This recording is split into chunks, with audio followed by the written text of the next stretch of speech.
Krishna Krishna Krishna Krishna Hare Hare.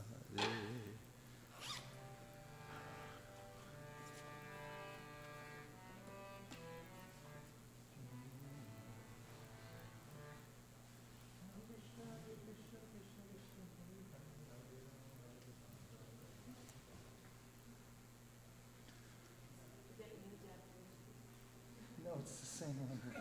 When I left, because I was with hubby because we were messing around, and we added a couple parts. Actually, only one significantly new part.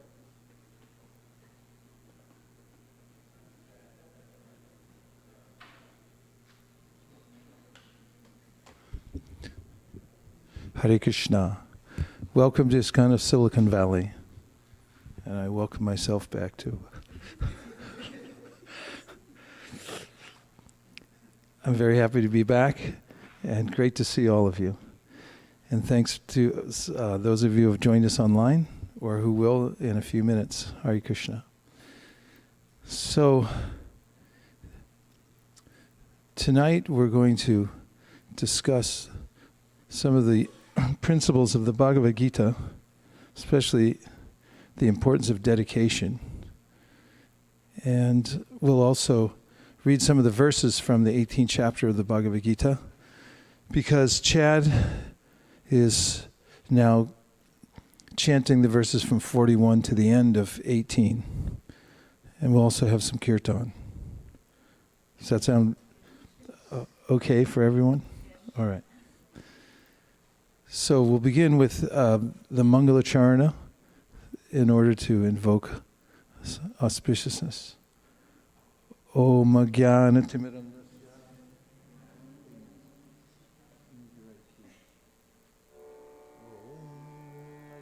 Timirandasya Jnananjana Shalakaya Chakshurunmilatam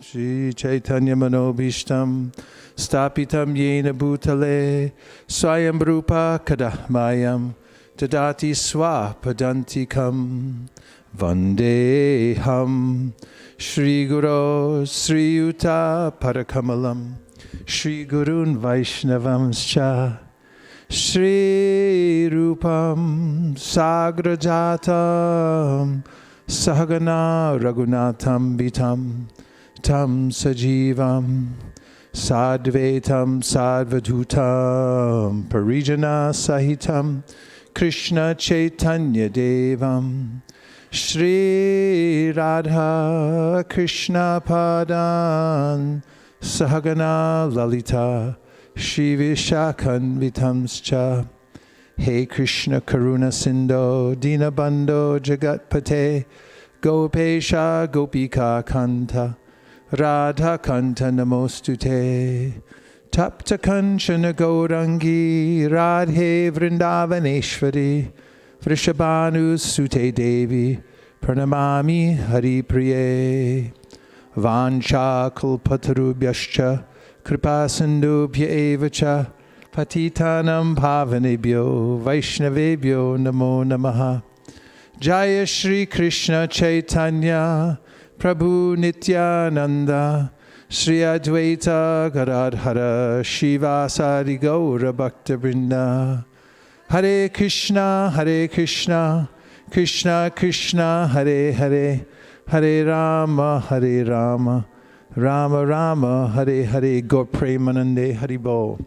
Now let's look at the Bhagavad Gita chapter 18 text number 41 please.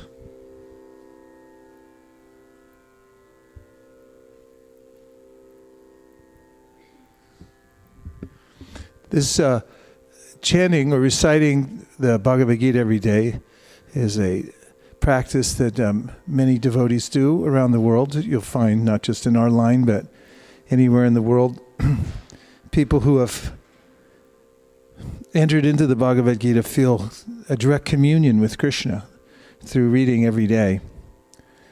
And if one stays steady at this practice over time, one begins to imbibe the teachings that Krishna is giving in the Gita. And then when difficulties come in life, and they will, one can consult from one's own intelligence how to deal with them. Because when your intelligence is fortified by Krishna's words in the Bhagavad Gita, then we have a clear idea of what to do and what not to do. So let's chant the Sanskrit, and then is it available Sanskrit English? Sanskrit English? Apparently, yes. You all ready? Well, we were.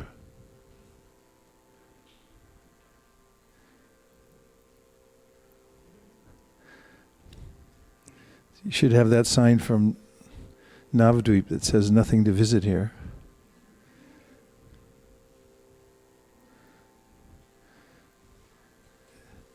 Seemed we were doing quite well for a while. Hare Krishna, Krishna Krishna, Hare Hare, Hare Rama, Rama Rama, Hare Hare.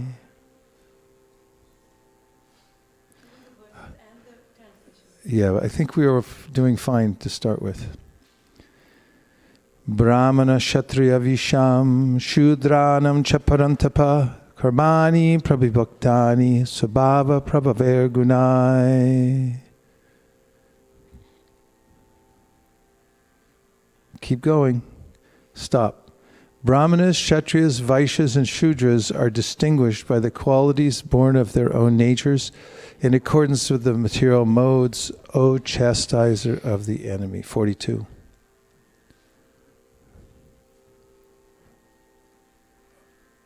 Shamalangi, do you know what's going on?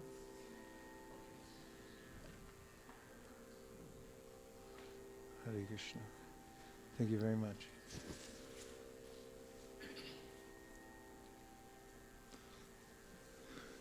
Shamodamastapa shaucham shantirarjavamevacha jnanam vijnanam astikyam brahmakarma sabhavajam. Peacefulness, self-control, austerity, purity, tolerance, honesty, knowledge, wisdom, and religiousness. These are the natural qualities by which the brahmanas work. Shauryam tejo dhritir dakshyam yudhe chapya palayanam dhanam ishvara bhavascha shatram karma sabhavajam. Heroism, power, determination, resourcefulness, courage in battle, generosity and leadership are the natural qualities of work for the Kshatriyas. Krishi goraksha vanijam vaishyakarma sabhavajam paricharyatmakam karma Shudrasyapi sabhavajam. Farming, cow protection, and business are the natural work for the Vaishyas. And for the Shudras, there are labor and service to others. Sway sway karmanya birata samsiddhim labate nara sakarma nirata siddhim yata vindati tachrinu. By following his qualities of work, every man can become perfect. Now please hear from me how this can be done. Yata pravritir bhutanam yena sarvam idang tatam sakarmana tamabhyarchya siddhim vindati manava. By worship of the Lord, who is the source of all beings and who is all-pervading, a man can attain perfection through performing his own work. Shreyan sadharmo vigunaha paradharmat swanushthitat sabhava niyatam karma kuravan napnoti kilbisham.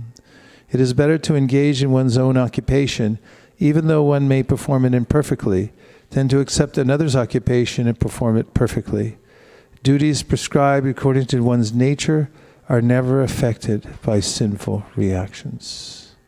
Sahajam karma kaunteya sadosham apina tyajet sarvarambha hidoshena Dumanagnir ivavrata.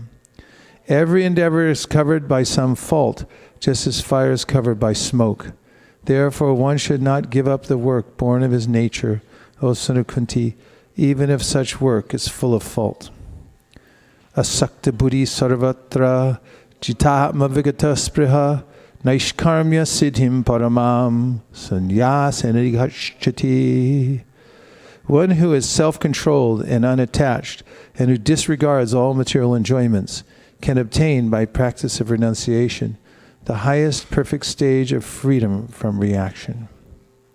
Siddhim prapto yata brahma tatapnoti nibodhame samasenaiva kaunteya nishta jnanasya para. O son of Kunti, learn from me how one who has achieved this perfection can attain to the supreme perfectional stage, Brahman, the stage of highest knowledge, by acting in the way I shall now summarize.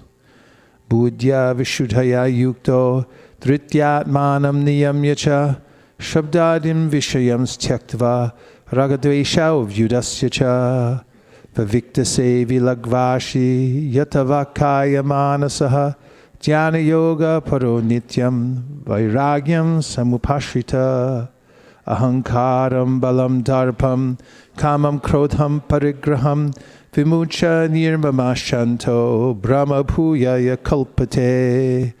Being purified by his intelligence and controlling the mind with determination, giving up the objects of sense gratification, being freed from attachment and hatred, one who lives in a secluded place, who eats little, who controls his body, mind, and power of speech, who is always in trance, and who is detached, free from false ego, false strength, false pride, lust, anger, and acceptance of material things, free from false proprietorship, and peaceful. Such a person is certainly elevated to the position of self-realization.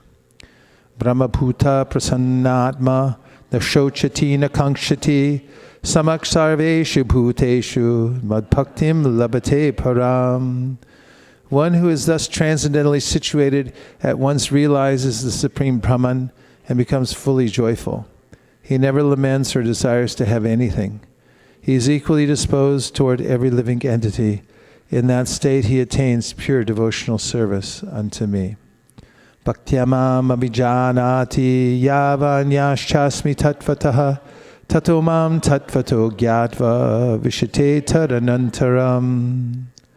One can understand me as I am, as the Supreme Personality of Godhead, only by devotional service.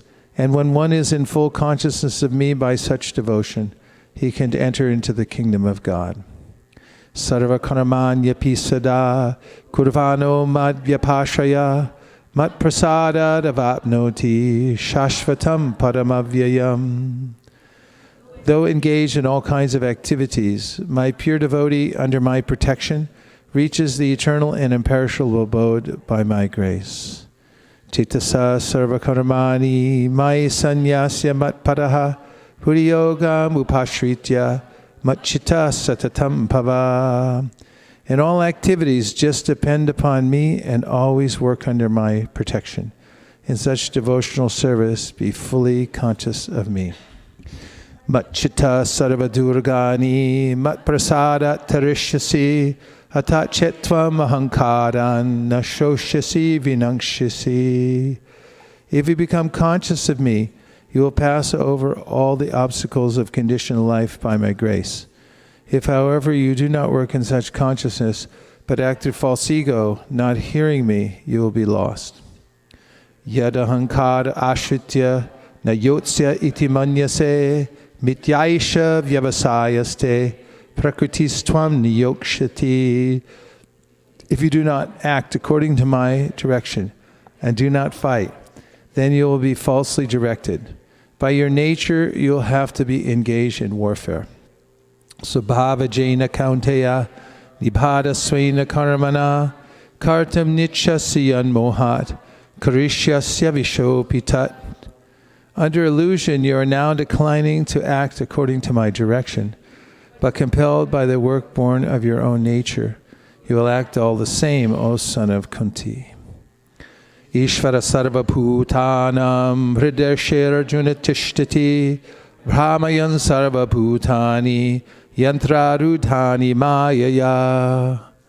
The Supreme Lord is situated in everyone's heart, O Arjuna, and is directing the wanderings of all living entities who are seated as on a machine made of the material energy. Tameva sharanam gaccha sarvabhavina bharata Taprasadat param shantim stanam prapsyasi shashvatam. O Sayana Bharata, surrender unto him utterly. By his grace you will attain transcendental peace and the supreme and eternal abode. Iti te jnanamakyatam kuyad kuyataram maya vimri shaita rasheshena yatechasi tata kuru. Thus I have explained to you knowledge still more confidential. Deliberate on this fully and then do what you wish to do. Sarva guhyatamam bhuya shunume paramam vacha ishto si me dridhamiti tato vakshami te hitam. Because you are my very dear friend, I am speaking to you my supreme instruction, but the most confidential knowledge of all. Hear this from me, for it is for your benefit. Manmana bhavamad bhakto madhyaji mam namaskuru mami vaishyasi satyam te pratijani priyosi me. Always think of me, become my devotee, worship me and offer your homage unto me, thus you will come to me without fail. I promise you this because you're my very dear friend. Sarvadharman prityaja mamekam sharanam braja aham tvam sarvapapebhyo mokshayishami ma shuchaha. Abandon all varieties of religion and just surrender unto me. I shall deliver you from all sinful reactions. Do not fear.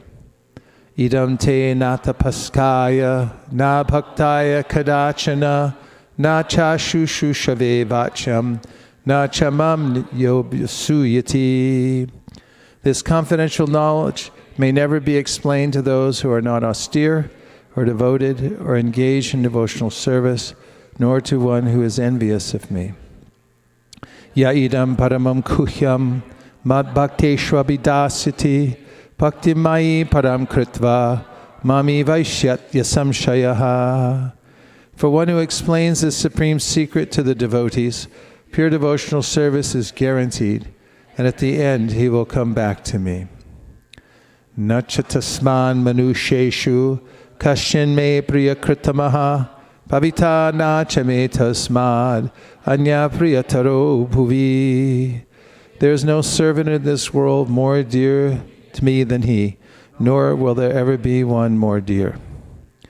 Advaishyate chaya imam dharmyam samvadam avyayo jnana yagnena tenaham ishtasyam iti me mati. And I declare that he who studies this sacred conversation of ours worships me by his intelligence. Shradhava nanashuyascha shrunuyadapiyo naraha sopi mukta shubha lokan prapnuyat punya karmanam. And one who listens with faith and without envy becomes free from sinful reactions and attains to the auspicious planets where the pious dwell. Kachiri tachrutam parta tvayai kagrina chetasa kachira jnana samoha prashnashtaste dhananjaya. O son of Pritha, O conqueror of wealth, have you heard this with an attentive mind? Are your ignorance and illusions now dispelled? Arjunuvacha nashto Pratvasadam mayachuta stitosmi gata sandeha karishe vachanam tava. Arjuna said, my dear Krishna, O infallible one, my illusion is now gone. I have regained my memory by your mercy. I am now firm and free from doubt, and I am prepared to act according to your instructions.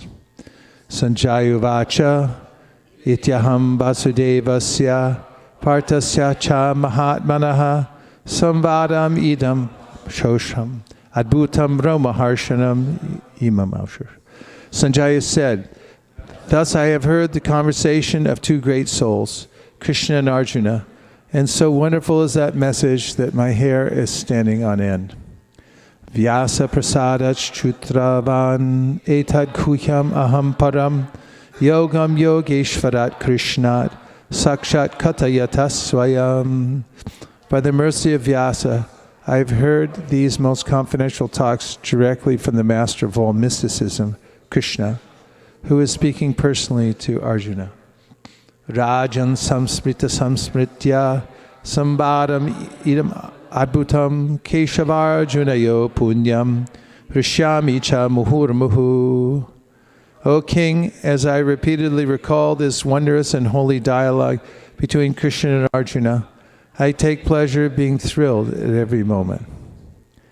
Tachcha samsmrita samsmritya rupam atyadbhutam hare vismayo me mahan rajan rishyami cha puna puna. O King, as I remember the wonderful form of Lord Krishna, I am struck with wonder more and more, and I rejoice again and again. Yatra yogeshvara Krishna, yatra partho dhanurdara, tatra shir vijayo bhutir, dhruva nitir matir mama. Wherever there is Krishna, the master of all mystics, and wherever there is Arjuna, the supreme archer, there will also certainly be opulence, victory, extraordinary power, and morality. That is my opinion. Om Tat Saditi, Srimad Bhagavad Gita Upanishatsu, Brahma Vidyayam Yoga Shastri Shri Krishna Arjuna Sambhade. Karma Sannyas Yoga Nama. What is it?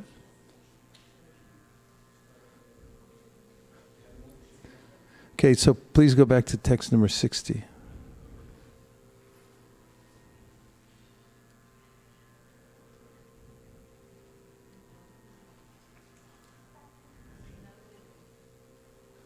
Vrindavan's here.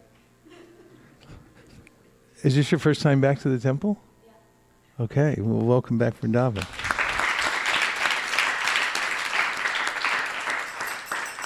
You kept us waiting long enough. We're so happy to see you. We've been counting the days till we'd see you again. Hare Krishna. Your sister's here? She's coming?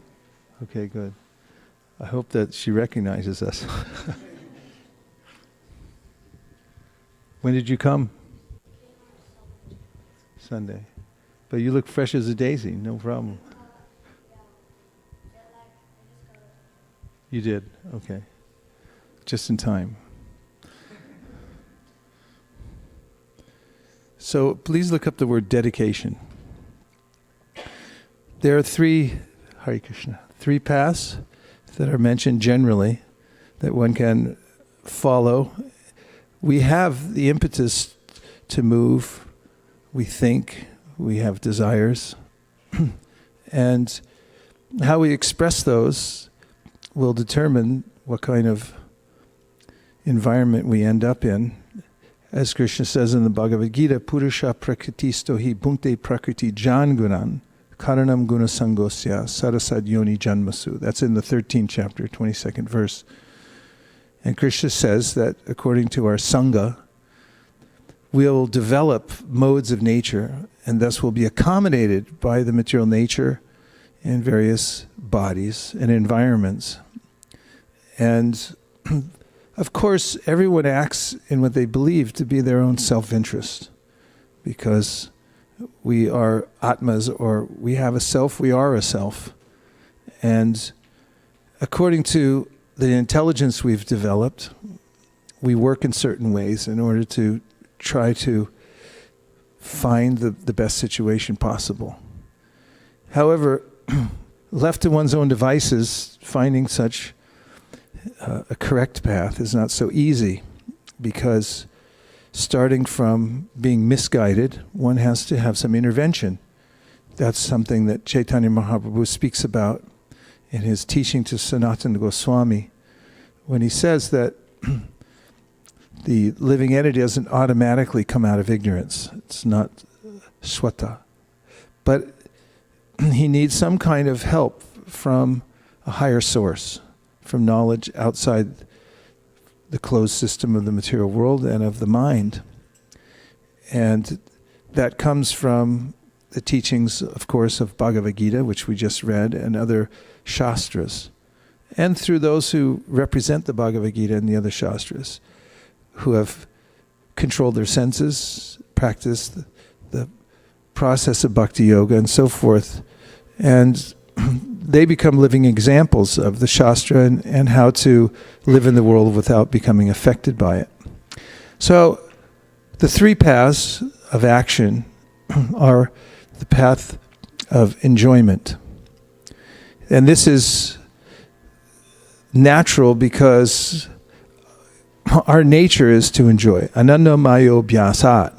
The Vedas say that the living entity is forever seeking enjoyment because we're part and parcel of the Supreme Personality of Godhead, who's Satchidananda Vigraha. And we are looking for the same kind of happiness that what we think we'll find eternal happiness in the material world. But when we search for enjoyment here, this environment doesn't provide actual enjoyment, but it gives us the opposite. There's a reversal because we're in a material energy, and the same Shakti, the Hladini Shakti that gives pleasure in the spiritual world through service to Krishna is called Hlada Tapatraya. It becomes reversed in the material world, and as I endeavor for the same kind of happiness or looking for enjoyment in the material world, I get the opposite. I get distressed. Does that sound familiar to anybody? Okay, good. You're all good sports. So the path of enjoyment then is normally followed by the path of renunciation. There's a pendulum swing called Bhoga Tyaga. So Bhoga means I try to enjoy. And after I try to enjoy for some time, then I get tired of whatever sense object I've been entertaining. And then I make up my mind that the way to happiness is to renounce it. Not just it, but all other kinds of sense gratification. And this kind of giving up of material enjoyment to lead to happiness, perhaps through becoming one with the Supreme or giving up one's identity altogether, not engaging in the variety of the material world, is also impermanent because we actually have volition and we have desires that have to be engaged eventually. And therefore, we can't stay in that state of perpetual renunciation because it's not our nature. And where do we go then from there? Bhoga, Tyaga, then its pendulum goes back. However, there is a point of equilibrium that actually satisfies the self.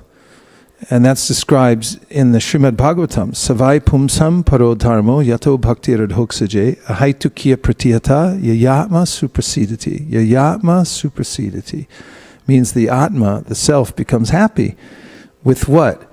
Unmotivated, uninterrupted service. So this is also called the path of dedication, or we like to say the middle path, because it's in between Bhoga and Tyaga. We don't touch Bhoga and we don't touch Tyaga, because the enjoyment of the material world is sure to disappoint us. Not only that, everything in this material world is controlled and owned by the Lord. Correct? Well, how could you prove that? Through Shastra. They're looking around for a microphone because they would like to quote a verse from the Vedas. Am I incorrect about that? Or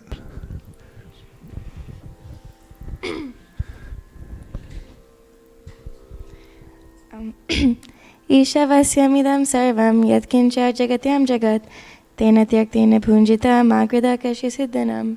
So could you expound on that a little bit? Yes. Just say a few words about what it means.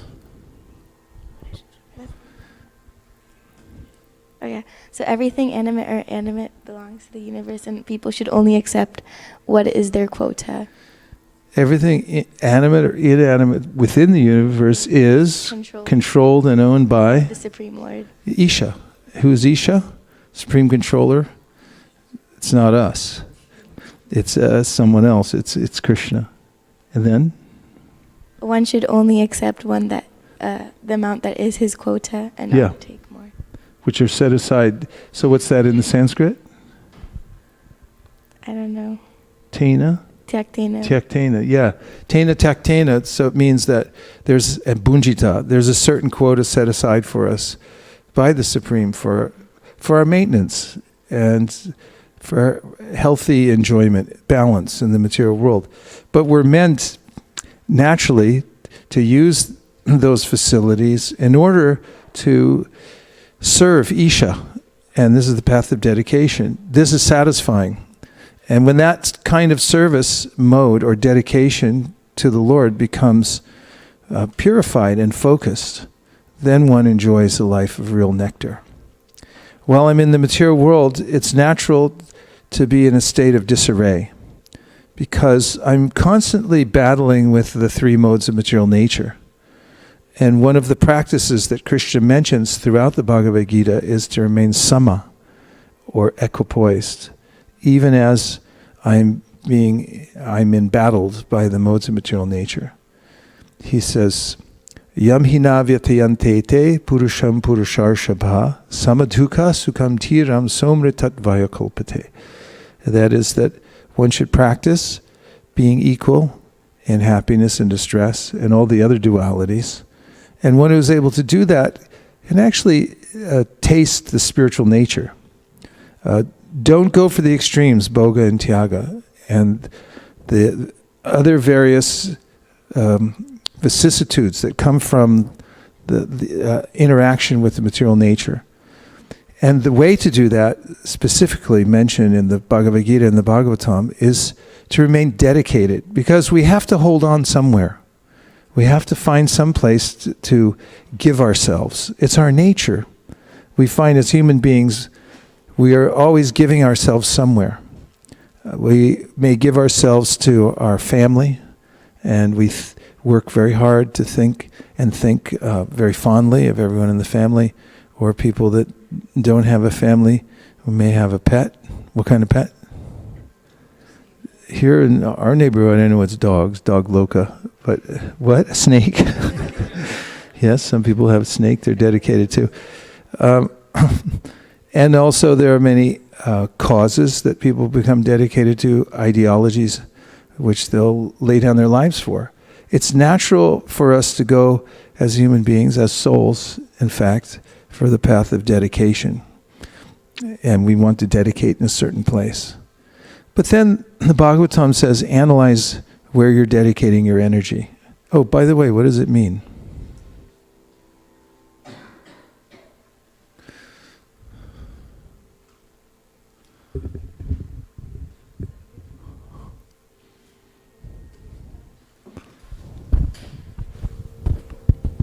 I'll give it for both dedication and dedicate. Both of them. Okay.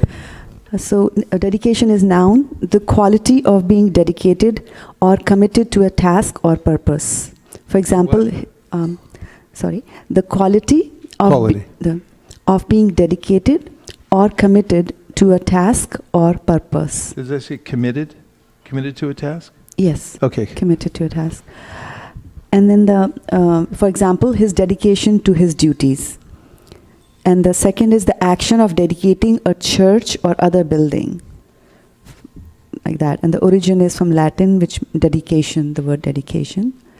And then dedicate is a verb, which means, number one, to devote something to a particular subject or purpose.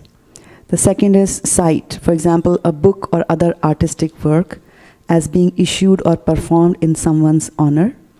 And the third is formally open or unveil a building or a memorial. And the third is ceremonially assign for a church or any other building to a deity or a saint. And the origin is late Middle English, in the sense devote to a sacred use by solemn rites, from Latin dedicat, which means devoted or consecrated, from the verb dedicare. Devoted or consecrated. Okay. This is what brings satisfaction to the self, is dedication, but where? Tasmad ekena manasa bhagavan sattvatam pati shrotavya kirtitavyascha dhyayam pujasta nityada. To God, to Krishna, be more specific, and then there's a process through which one can dedicate oneself. Therefore, Bhagavatam says, Tasmat ekena manasa. So this ekena indicates dedication. You're placing your attention in one place. Tasmat, therefore it says, ekena manasa. The mind should be fixed in one place. Bhagavan Sattvatam Pati. And where is that? On Bhagavan. There are various features of God which are mentioned in the Srimad Bhagavatam. There's Brahman, Paramatma, and Bhagavan. So Krishna, as he says in the Bhagavad Gita, is the source of all the other aspects of God. He's the pinnacle. Everything that you need and want that you'll feel satisfied with is there in Bhagavan. He's very beautiful. He's all-knowing. He is all-loving. He has form, which we crave. If you sit in an airplane long enough and you go after 8 hours, 10 hours, that the only forms really you see after a while is just the little TV sets going everywhere. And the eyes just naturally go because they want to see some form. So the form of Krishna is there. And then he has qualities which are mentioned by Brahma to be unlimited. We like to see these unlimited qualities. So where should one dedicate one's attention? Tasmat ekena manasa. One's mind should go to Bhagavan Sattvatam Pati. And he's mentioned there as the protector of his devotees. So he has relationships also. That's important for us. And Shrotavya Kirtitavya. Here's a very practical part for dedication. Shrotavya. What are you going to hear? So Prabhupada mentions that people have a taste for hearing different kinds of sound vibration.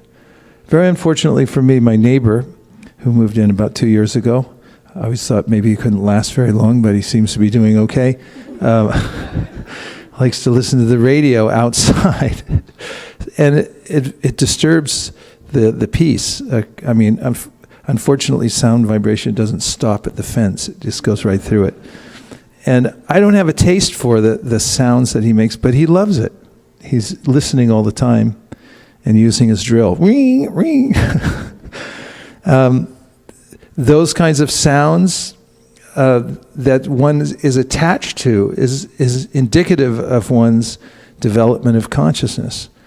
And so, especially the dedication of the mind to the sound that describes the spiritual world, describes the form of God, the activities of God, and also his devotees. All these actually will bring one to this perfect state of dedication because one will find satisfaction in that sound vibration. Shrotavya, kirtitavyas. And then, as living entities, we like to sing. And very kindly, Krishna has given us vocal cords and a tongue, for which you can sing from the heart. And the other day, I was somewhere, I can't remember where I was, but I was feeling very happy. And I was just singing. And someone walked by and go, "Oh boy, you sure are happy." And I was thinking, yeah, I really am happy. And that's why I'm singing. It's kind of natural, it comes out. And if one sings, or kirtan, which means to repeat what the higher vibration that one has heard about Bhagavan. And this is very satisfying to use the tongue, to use the vocal cords, and to express one's will in saying something that's in glorification of Bhagavan. Shrotavya kirtitavyascha dhyeya pujas cha nityada. Then it adds a couple more. Of course, there's cha, which means and so on, etc. And then dhyeya means to meditate. Where are you going to put your meditation? Of course, you could put it in a lot of places, right? It's natural for somebody to become dedicated to a sports team, for instance. This is very common. But if you look at it from a distance, it's ludicrous. For instance, if you go to another country where you don't know the sport, and you just watch people wearing uniforms, they'll wear the number of the person, they'll put it on their car, and if you go and watch, you'll think this is absurd. It's a bunch of grown men or women running around throwing things at each other, or jumping at each other, or whatever it happens to be, hitting something. Nonetheless, our tendency to dedicate is there. And when we see some qualities, some variety and so forth, we go there. However, that kind of dedication will not give us satisfaction. However, dedication of the mind through meditation, dhyaya, on Krishna will satisfy us. That's why we have, for instance, the process of deity worship. You can come here to this temple and you can look at the forms of Sri Sri Radha Madan Mohan, and you can spend as much time as you like. I think the person like Sundarananda, he comes here, he's here all the time practically, because he likes it and he likes to see Krishna. And then that kind of dhyayam or meditation will make you happy. And other kinds will make you, will disturb your mind. So then, dhyayam puja. So puja means that you can worship the Lord. And this is a very happy expression that the soul makes to offer some worship. And worship can be very simple. It's enacted, as Krishna says in the Bhagavad Gita, patram pushpam palam toyam. Yomi bhaktya prayachati taraham bhakti paritam ashnami pariyatapmanaha. If you offer me a leaf, a flower, fruit, or water, I'll accept it. That's nice. You can just find a flower and you're thinking, I'm going to offer this to Krishna. And if you bring it, then you'll feel satisfaction of doing some puja. And dhyayam pujas cha nityada. And how often should you or can you do these things for Bhagavan? Nityada means always. You'll never grow tired of it. It's not that it'll become old or hackneyed. You'll be satisfied. And by the way, Janmashtami, I think, is on a Friday this year, right? That's pretty good. I was just thinking ahead because on Janmashtami, we don't get tired. We're happy all day long doing services. We can hear and chant all day long into the wee hours of the night, and we feel satisfied. We could just keep going. And this is kind of natural. So nityada, that's something you can always do, and you'll never grow tired of it. The taste will grow from that process. So a person who gets this knowledge can find his or her way towards the correct path of dedication. Don't try wantonly for sense gratification, because the very attempt actually will put one into misery. And don't try to give it all up, because it's not yours in the first place to give up. However, if you dedicate yourself to Krishna, a person, by making, as an example, a declarative statement, you can declare in writing or through the spoken word that, Krishna, I'm going to dedicate myself to you. And whatever else comes up in this world, I'm going to stay attached to you in whatever way I see that you want me to be dedicated to you. And also, you can dedicate yourself to the order of the Lord. I think this is actually the most compelling of all the various ways in which we can dedicate ourselves to Krishna. Because there are open orders given by Krishna, and anybody can pick those up. If you read the Bhagavad Gita, you'll find various ways in which Krishna gives open orders. Chaitanya Mahaprabhu does it too. His most famous order is where he tells everyone that you should become responsible for yourself and then for others. He said, become a teacher of the science of Krishna consciousness and take it out to everybody, everywhere you can. That's a job that you can really dedicate yourself to. In fact, if you really get into it, if you decide, I'm going to take up that order of Lord Chaitanya Mahaprabhu, you have more work than a Silicon Valley CEO. And Silicon Valley CEOs get woken up at 1 o'clock in the morning with problems from Singapore, where they say you just lost $25 million because you're a day late, and they have to worry about it. And they have to be very dedicated to actually like a job like that. That requires a lot of dedication to do that. But you can be even more dedicated to the order of Chaitanya Mahaprabhu. Now, what's in it for you? To dedicate yourself to the order of Chaitanya Mahaprabhu, as you've heard me say at least 500 times in this assembly, the order of the Supreme Personality of Godhead is a manifestation of his internal potency. And it is by that particular potency that one comes to see the Lord face to face. This is such a sublime and convenient way to be dedicated, because you can carry the order within your heart when you go to work, and no one will see it. You'll know it's there, and you'll feel this is actually what my real mission in life is. Prabhupada carried it for many years, the order he got from his spiritual master. It wasn't fully manifest for a long time. In fact, he said not until he was 70 years old could he fully enact the order that he carried in his heart. But once you get the order, which, as I said, can come as an open order, anyone can pick it up, and no one will criticize you for picking it up. Or you can get an individual order from your guru, who will say, please do this or please do that. I just found out the other day when I was with Giriraj Maharaj, we were down in Southern California just before somewhere else.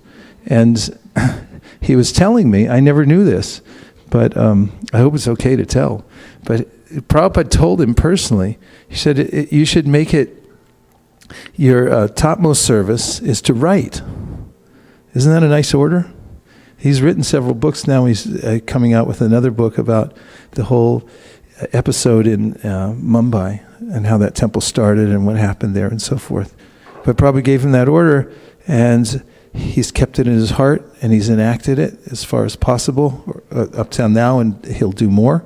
But that is something that is a connection to the internal potency of the Lord, and you can dedicate yourself to that order.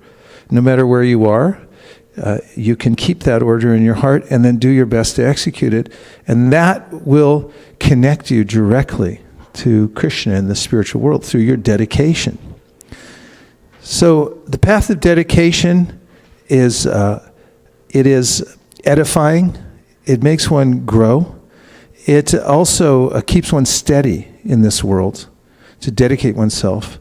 When you dedicate yourself to Bhagavan, to Krishna, then your life becomes sacred in all of its aspects. As you see, some people, they'll dedicate themselves to keeping the deity of Krishna in their house, or they'll keep a tulsi plant in their house, and they'll dedicate themselves to taking care of tulsi and then bringing the tulsi leaves every day to, for instance, if you have the deities of Sri Sri Gaur Nitai in your house, every day you can, except for Dwadashi, you can go pick some tulsi leaves and bring them and offer them to the lotus feet of the Lord, along with some fruits and flowers. And that's a kind of dedication that's very sweet, and you can do it every day. And you'll reap the fruits of that very quickly. You'll feel a relationship with Sri Sri Gaur Nitai, who are personally present there in their form, and they will reciprocate within your heart for that kind of dedication. In the 4th chapter of the Bhagavad Gita, Krishna talks about how those who understand that real nectar comes through dedication have various ways of dedicating themselves.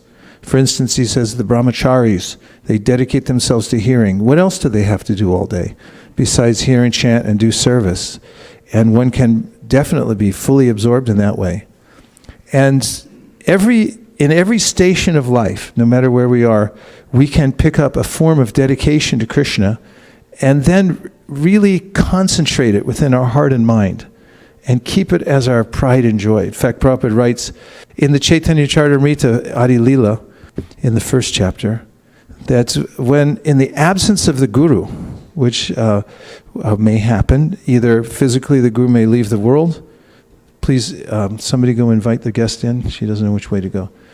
And he said, in the absence of the guru,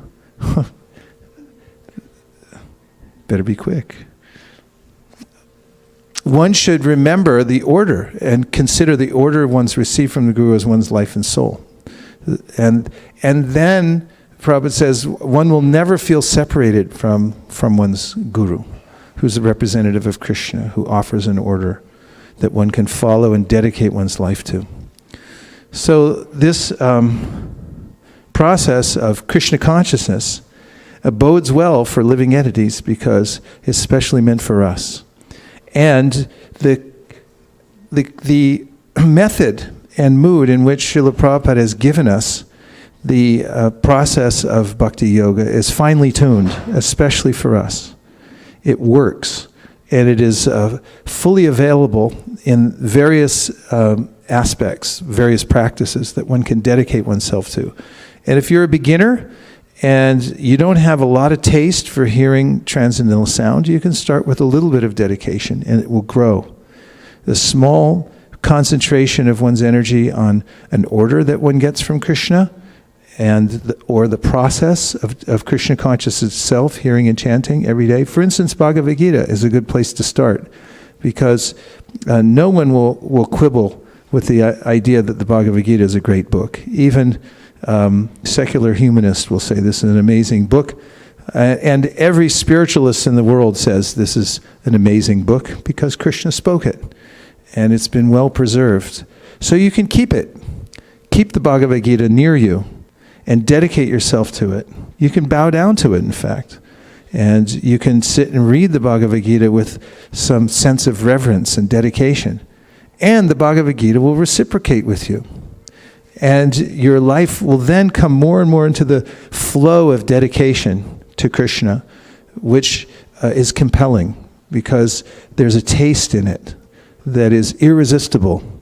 And then you'll want to dedicate more. And then sometimes people ask, how is it, for instance, that the Goswamis like Rupa and Sanatan, Tyakvaturnam Ashesha Mandalapati, Shrinim Sada Tuchavat, they gave up a lot of wealth. That seems inconceivable to someone who thinks that having wealth will actually make you happy. Because they gave up influence, they gave up wealth because they found something far more valuable, and that was dedication to the order of Sri Chaitanya Mahaprabhu. It became so interesting and compelling to them that they gave up everything else. And naturally, when one takes to the process of dedication to Krishna and the process of devotional service, serving Krishna, Bhakti Parishanubhava Virakti Anyata Traisha Trika Ekakala. This dedication to bhakti will help one to rise above the bhoga and tyaga, because the verse says that one will be filled up. Prapadya manasa yatashnatashrus tushti pushti shura payonagasam. It's just like when you're eating food, you naturally feel nourished, happy, satisfied. You don't need any more. So in a similar way, one becomes virakti anyatra, which means that those things that are not connected to Krishna are no longer interesting to a person who's dedicated him or herself to the process of bhakti. Finally, chanting Hare Krishna. Out of all the different processes of bhakti, Rupa Goswami mentions this in his Bhakti Rasamrita Sindhu. There are 64 angas of bhakti. The emperor of them all is the chanting of the Hare Krishna Mahamantra. Now this is something that can really occupy your time and attention, and which you can dedicate yourself to as a primary focus in your life, and you'll advance on in the practice of bhakti, and you'll feel the results for yourself by dedication to the holy name.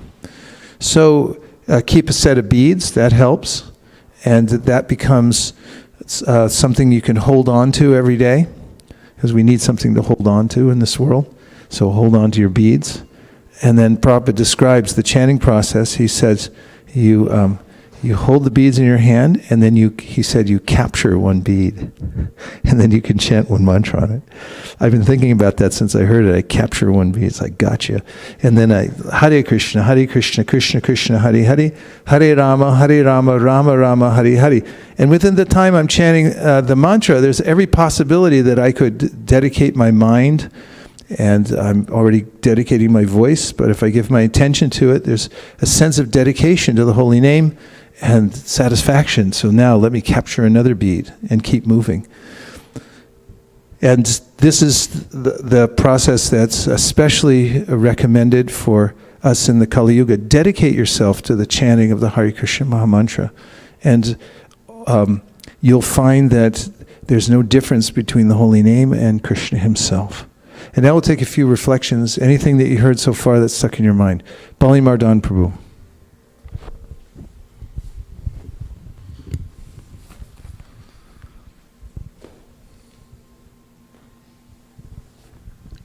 First of all, welcome back after a long Thank you time very from much. Tokyo in Japan. I think as you are mentioning the dedication, Krishna also says in Bhagavad Gita 8:7, Tasmat sarvesu kalis mamanusparedhaja mai arpita manobuddhi. This arpit, I was just meditating on arpit means dedications to me, means surrender. And when you are saying about the arpit, there is another word comes which is called samarpana. Just like our kirtan and sankirtan, which is congregational chanting, samarpana is also a collective thoughts dedicated to one purpose. Just like Team ISV, or we are saying about the collective people, we are dedicating for one cause, which is the mission of pleasing Sankirtan. So because Krishna is talking to Arjun only, but we should consider this will be our samarpan to Krishna. Thank you. Thank you. Thank you very much. What else? Okay, Shraddha. Samarpanam. So Maharaj, we heard about the Tyaktva Turnam Ashesha Mandalapati, that they gave up everything. So how do we understand in the light of Yukt Vairagya that we say? Well, everybody has their particular way of approaching Krishna. At that time specifically because they were engaged, living almost like kings. In fact, they had assumed the position of managing the whole government. Their particular way of dedication, and for the example of others, was to show the power of Chaitanya Mahaprabhu by giving everything up. They were interested in, and Chaitanya Mahaprabhu was interested in, showing people how superior was the service to Chaitanya Mahaprabhu than engaging in worldly activities. So that served a purpose. You'll see Raghunath Das Goswami also came from a billionaire family, and he renounced as well. But there are other examples of Chaitanya Mahaprabhu mostly had Grihastha disciples who he instructed to stay in a position of management. For instance, Kurma Brahma was one that Mahaprabhu met when he was in South India, and he had, that is Kurma, had said, I want to come with you, I want to renounce. And Mahaprabhu said, no, your duty is to stay here and maintain the level of Krishna consciousness for your village, teach everybody else how to do it.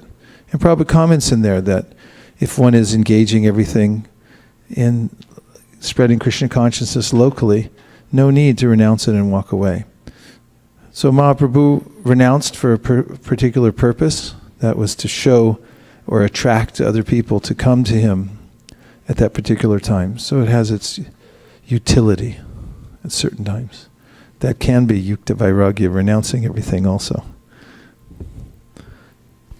To the same point, I think, I may be wrong, but even to Raghunath Das Goswami, when he meets Mahaprabhu in Shantipur initially, he tells him to go back and lead his family life nicely.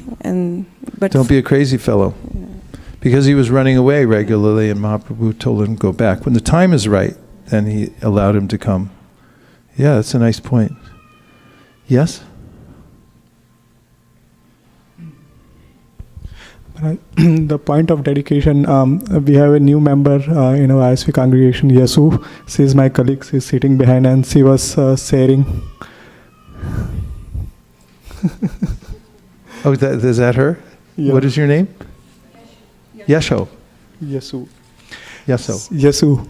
Yasu. Yeah, Okay. so she was sharing she is sharing like dedications. I just remember she told that her grandfather got attracted to Krishna conscious movement, and then at the age came like when his sons and like his father, mother, they grown up, like he got married, he told that, okay, now you take care of yourself, I am going to Vrindavan. And then he told also, when you grow up, when your son's daughter grow up, then you also, when they are taken responsibility, you do the same thing. And she was telling now, his grandfather like in his last stage, and he's like he's unconscious, but he's still chanting Hare Krishna mantra. Like all villagers, they are just stunned, and they just come to see and visit him. That how is like he's practically unconscious, but he's just chanting Hare Krishna on. So that life of dedication is really very powerful. That's shown by the. I was just stunned to when heard from her. Yes. in the Sri Upanishad, we hear that one who is dedicated throughout one's life has every reasonable expectation when leaving the body that the Lord will remember that dedication. Is that correct? Could I have evidence from the Sri Upanishad, please? Go ahead, Balaram. No, you take it. She did last time. Share. Tell us. Starts with the word air. Vayur. Vayur anilam amritam atedam bhasmantam shariram om kritosmara kritam smara kritosmara kritam smara. Yeah, tell us what it means. It's a really powerful translation. Let this temporary body be burnt to ashes, and let the air of life be merged with the totality air. Now, Lord, I fall unto your feet, and please remember all the sacrifices I have done unto you. Yeah, it's a verse that a devotee may be saying when leaving this body, or just contemplating the fact that I'm not my body, and that I can leave it at any time. And he's saying, remember my sacrifices. Prabhupada says in the purport that you don't have to ask the Lord to remember your sacrifices, because He records everything. He knows what your dedication is in this lifetime. In fact, in one lecture, Prabhupada said, so Krishna will see in this lifetime that, oh, this person, he has followed the 4 regular principles for me. Oh, this person, he has chanted 16 rounds every day for me. Back home, back to Godhead. So these things are noted. The dedication that one gives to another, but especially to Krishna, is something that he's very much aware of. And this is love, actually. Dedication means love, because we have free choice to dedicate our energies to many other absolutely ridiculous objects and causes, and which simply makes us foolish. But if we maturely decide by good influence, by the association of devotees, that I'll dedicate myself to Bhagavan, to Krishna, and then we try to our best ability, that will be considered, as Krishna says and throughout the verses we read today, that if you just try for this, I'll guide you. I'll guide you from within. It's the power of dedication. Okay, yes.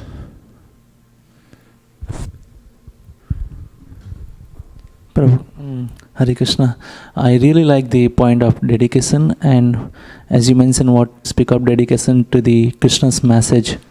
So on the festival of Ram Navami, the theme I was hearing is like Lord Ramchandra gave only few instructions, but he saw as an example to follow and dedicate ourselves to his example.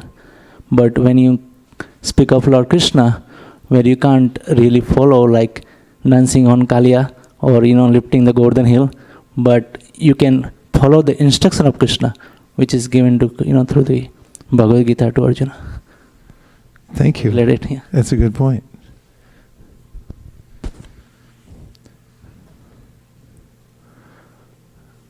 Any other reflection? Yes.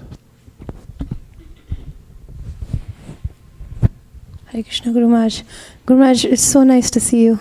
It's been a long, long time. As they say in Japan, kochira koso, right back at you. When you were talking about the senses and you were saying that, I heard you say the sentence that you can choose to follow senses, or you can, they were never yours to control in the beginning, in the sense that the senses and this desire for sense, enjoyment is there, but you can choose to use it in Krishna's service and enjoy the things that are connected to Krishna. I wanted to understand that sentence where you said it was never yours in the first place, when you said about sense enjoyment. Does it mean that, so personally I noticed that it's a constant battle. It's a 24/7 battle. So what do you mean by it's never yours in the first place? What I meant was that we concoct that certain things are mine, and we also develop scenarios in which that are illusory, that we become attached to. For instance, I've given this example before, but since I told it in Japan and it was a big hit, I'll tell it here. There's a man who goes on a train, and he's riding along, and more people get on the train, and then he sees a beautiful woman get on the train, and he's attracted to her, and then they go through a tunnel, and the lights go out, and everyone's getting jostled because the train is moving, and he feels actually somebody touching his arm, and in his mind he triangulates and he thinks, I think that's that woman. I mean, she could have just moved over one step, and then I think she likes me actually. And then he starts to think about, well, she likes me, we'll probably get married. And then, wow, because my friends are going to be envious, that's one thing. And my parents are going to be so proud of me. They always said I was a loser, but now I'm going to prove them wrong. And, we're going to get a house, and it's going to be so big, and cars. And then he's speculating and going on. And then all of a sudden, the train comes out from the tunnel into the bright light. He looks down, there's a decrepit old man, like kind of hanging onto him. And he goes, ah! And he jumps back. And there's a way in which I manufacture in my mind this idea that I am a man, I'm a woman, I'm a dog, I'm a cat. And I identify with the body through the mind, through the agency of the mind. It creates a scenario which I believe in. I dedicate myself to it. People dedicate themselves to being women, or dedicate themselves to being men, or dedicate themselves to being American. These colors don't run. There's a flag. There's a flag right on the 101 freeway somebody put on their building. Of course, the colors do run because the rain comes and he has to fix it every year. But, this idea, my flag, I'll die for my flag, and so forth, this is a concoction. Somebody made that flag up. They just put some colors down. I forget what her name was who did that. I can't remember my American history right now. But, it's a made-up flag. The boundaries in America, they're all just concocted. If you go to the state line, it's like, who made this up? It's like, well, I don't know. How come you can't cross this? Like, I don't know. It's just here. These borders change all the time. And from the perspective of Bhumi, the personified earth, she's looking and she's seeing kings are coming. And they say, this is my land. I'll fight for it. They do fight for it. They spill blood on the ground. But she's looking and going, you're only here for 5 minutes. What is your problem? From the perspective of geological time, everyone's just passing through. And then they're claiming, this is my land, this is my body, this is my family, and so forth. These are not ours. And therefore, Bhaktivinoda Thakur declares what is the truth. Manasa deho geho yo kichumor. He says, my body, my mind, my senses, even myself, it doesn't belong to me. How about that? You don't belong to you. You belong to Krishna. This is an opportunity for dedication. It's actually a sweet release, because this concocted idea that I am my external body, it's very troublesome. I mean, when you travel, you realize it's really hard to move the body around. You got to bring stuff with you. You got to throw it in a bag, and then it's like when you leave, you got to lug it around, and then people say, no, it's too heavy, or whatever it is. Just moving around the earth with this body is troublesome. To speak of the mind and all the various limitations we put on ourselves. We live in a little box. In Japan, there's a kanji, and there are three alphabets in Japanese. There's kanji, katakana, and hiragana. So hiragana is like our alphabet. It's just A, B, C, D, E, F, G. And then you've got your katakana, which is phonetic spelling of foreign words. And then you have kanjis, which are Chinese letters. And these are pictographs. They tell a story. Once you learn to read them, it's actually easy. From a distance, you can see, oh, that's what that means. You can see a whole sentence all in one box. And so the kanji for trouble, which the name is komaru, is a tree in a box. A tree in a box. It's a picture of a box with a tree inside. Trees like this. This is what a tree looks like in kanji. And then around it is a box. Because just a tree is a tree, but then you put a box around it, that spells trouble. Because you just boxed in a tree, and trees don't like to be boxed in. And so we box ourselves in this bodily conception of life, and we think, oh, I'm this body. And it's like, no, you're not. You're not your body at all. That's what Krishna says in the Bhagavad Gita. You have nothing to do with the body. You're just riding around in it for a couple of years. And then I claim, I am my body. No, you're not. It's ridiculous. Give it up. That's the idea. So Maharaj, over our day we go through these phases of we realize this in like spurts, like water releasing from a tap. You get a spurt of it. But we can't function like that with this always being on our conscience because of the fact that this world runs on the basis of individual entities. It doesn't work under this premise. Under what premise? That you're not your body, you just need to let go and it's fine. You work and you just do your karma, you go, you cook the dinner, they eat it, they don't eat it, I'm not bothered, I throw it away, I'm chanting. But I'm trying to connect, so... Well, just think of it like your car. You drive your car around and everything, but you're not your car, right? Yeah. So Krishna says, if you have correct consciousness, which he calls divine consciousness, because you're divine and you're actually seeing your divinity, you're within a body. Naiva kinchit karomiti yukto manyeta tatvivit pashyan shrinvan shvasanjigran ashnan gachan supan shvasan pralapan vishanan grinan unmishan nimishanapi indriyan indriyarteshu vartanta iti dharayan. He said, okay, so a person in this divine consciousness sees, I'm riding around in a body and it's doing all kinds of things and it's interacting with the world, but it's not me. So you can do that. You can function in the world and the body can do its thing. It is anyway. But you can be aware at the same time that actually that's just the body. I'm not doing it. I'm separate from it. And this is what in the Bhagavatam is described as being Shakshi, a witness. So you can practice that, being a witness, and you see that I'm witnessing these things going on, but they're not me. As Satyadev Prabhu would say, there's your life and your life situation. So you're not your life situation. You're actually your life.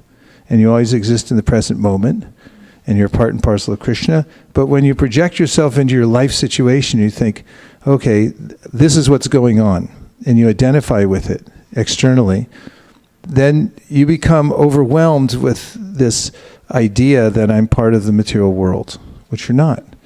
But you can perfectly do all the tasks you need to do when you're a self-realized soul. In fact, you do them even more efficiently than somebody who's absorbed in the bodily conception of life and who's controlled by the senses. Somebody who's self-realized is also self-controlled, sense-controlled, and can direct his or her senses where they need to go at any given time. And he or she is aware of the fact that these are instruments given to me, just like a car. And as Krishna says, the sign of a person in higher consciousness is one who can wind up the senses. Prabhupada gave this example. And Krishna does, of course. He says, Kurmon Ganiva Sarvasha. He said, all the senses, just like a turtle draws its limbs within a shell, the self-realized person can draw them in anytime he or she needs to and isn't forced to chase after them. Hey, where'd you go? Come back here. Oh no, you went there again. So it's quite convenient and healthy and efficient and well-adjusted to be a self-realized soul. So you needn't worry. The opposite is actually true. When you're absorbed thinking I'm my body, I'm my senses, it's very inconvenient and troublesome, and on many different levels. So we should be self-realized souls and and dedicate ourselves to Krishna. Srivas Prabhu, thank you for your always intriguing questions. Just to add to your point, you're thinking of something and you drive along, and 20 miles later, how did I come here? So. You mean driving a car and you wonder how you got there? Yeah, I mean the modes are just doing its work, and then you are somewhere else. So that's a good example. Thank you. Yes, there's one from the internet. 3 from the internet. Who wants to hear 3 from the internet? Okay, everybody else cover your ears. So I was talking to Sudhir Madhav Prabhu in India today. You were? Yeah. That's always a treat. Yeah. So he asked me to specially convey his obeisances to you. We miss him very much. Yeah. And he's actually online too. He's online. That's good. So please accept my respectful obeisances. All glories to Srila Prabhupada. I liked your super excellent point of not going for the extremes of bhoga or tyaga in life, but dedicate myself to Sriman Mahaprabhu's orders, Kirtan and Sankirtan, thus also achieving an equilibrium state. Praying with your blessings, I can imbibe this in my journey of life. May Sudhir Madhava have his wishes fulfilled to follow that dedicated path. Hare Krishna. And then we have two from Sundarananda Prabhu and Vaikuntha. Sundarananda Prabhu. This is big news. Big night here at ISV. And Vaikuntha Prabhu. And Vaikuntha Nayaka. So Vaikuntha was first. So he said, the point I liked was, do not try to give up because it's never yours in the first place. It was never yours in the first place. Yeah, Prabhu used to give the example. The man walks into the Bank of America. He says, I renounce this bank. And his question is that, could you please elaborate on the statement, Bhagavad Gita will reciprocate back with you? Well, Krishna is non-different from... Hi, Vraja.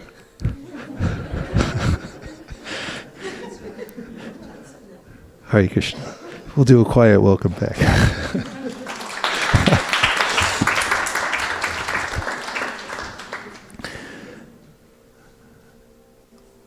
Yeah.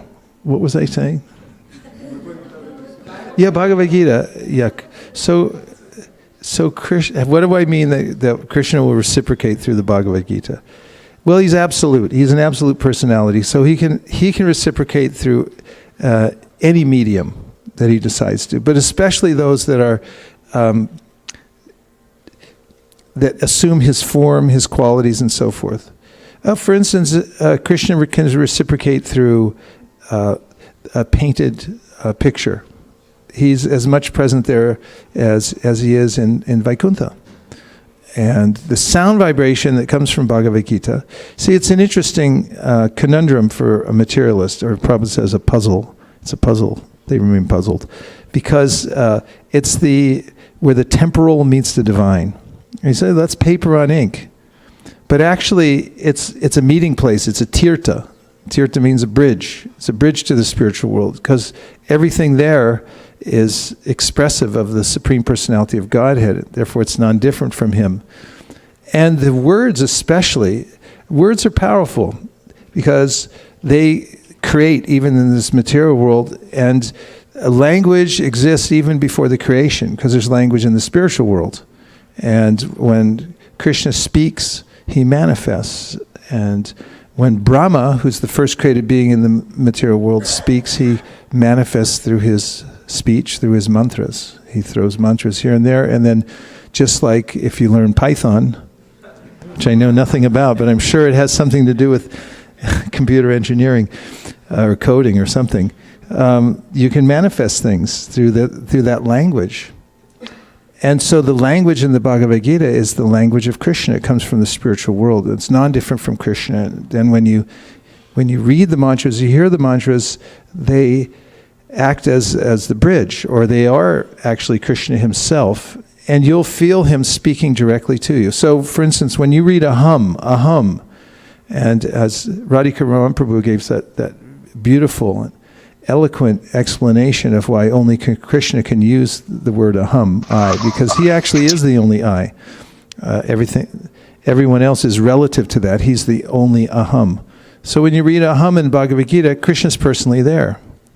I had that experience when I first got the Bhagavad Gita. I was amazed because I felt I was directly, every time I read aham, I felt, oh, Krishna's speaking. He's there in that aham. And it's true.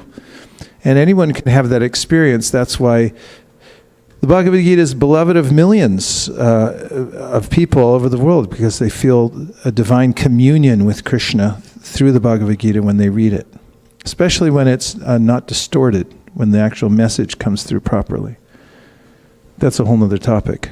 And there's one more on the internet. Two more on the... Who is it? Sundarananda Prabhu has part B. Thank you, Prabhu, for bringing up this point of dedication. I was thinking about how association of devotees strengthens our dedication. We are all at different levels of dedication.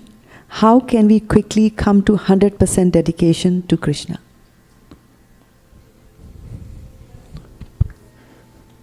Well, first of all, you talked about the importance of association with devotees.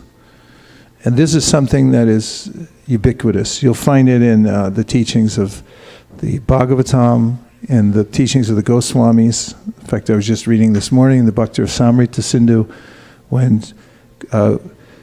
Rupa Goswami is describing the angas of bhakti, and he talks about association with devotees as being one of the most important aspects of devotional service. And he gives many, many verses from the Shastra, one of which is Aradhananam Sarvesham Vishnu Aradhanam Param Tasmat Paratanam Devi Tadyanam Samarchana. So this verse is a response by Lord Shiva to his wife, Parvati, who's asking, what's the best kind of worship? And he answers, does Lord Shiva, the best kind of worship is worshiping Lord Vishnu.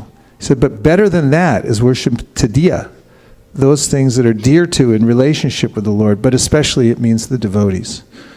So actually, it's very interesting in that section. It's described, there's a verse in the Bhagavatam that talks about how the living entity, we're actually Prakriti. Living entities, naturally, it's Prakriti, it's Shakti, it's a female energy. But we get male and female bodies, if I'm not incorrect. Yes? Yes. You've noticed. Okay, so there it is. And then there's its description throughout the Bhagavatam telling us that the main attractive force in the material world is these the male-female. Pumsa striya maitani bhavamitam tayo mritru hridaya grantamahu. There's a way in which males, females have become attracted. It's very natural on the material platform. It has to also to carry on the species and so forth. But there's an adiras behind all that. It just gets perverted. So now describing that the most entangling force in the material world, I just gave a verse that described it. Pumsa striya maitani bhavamitam. The coming together of Pumsa and Striya, male, female, I'm talking only external, the bodies, they become attracted, entwined, and then it becomes the most binding force in the material world. But he gives another verse from the Bhagavatam that describes how one becomes inextricably connected to the material world through these opposites attracting, and or male and female attracting, not necessarily opposites. And then he says, of course, so the verse from the Bhagavatam that says, a man who's attached materially, speaking to a woman, and then a person who's attached to those who are attached to women. He said it's more entangling to associate with a person who's attached to people who are attached to association. With women, that's a verse from the Bhagavatam. So then he says that actually it's more connecting when you're attached to the person who's attached to Krishna. If you're attached to the devotee who's attached to Krishna, you're more tightly connected with Krishna than you are directly. And then he quotes, of course, from the Adi Purana, where Krishna says, anyone who says he's my devotee isn't my devotee, but those who say they're the devotees of my devotees. So one of the ways that one becomes elevated in Krishna consciousness and quickly dedicated is being around those who are fully dedicated in Krishna consciousness. You'll find this, that there's an automatic sense that you get when you're around somebody who's more dedicated than you are. And you immediately get lifted up by their presence. So deliberately associate with yourself with those who are more dedicated than yourself to Krishna. And if you do that, of course we can give many evidences from the Shastra, like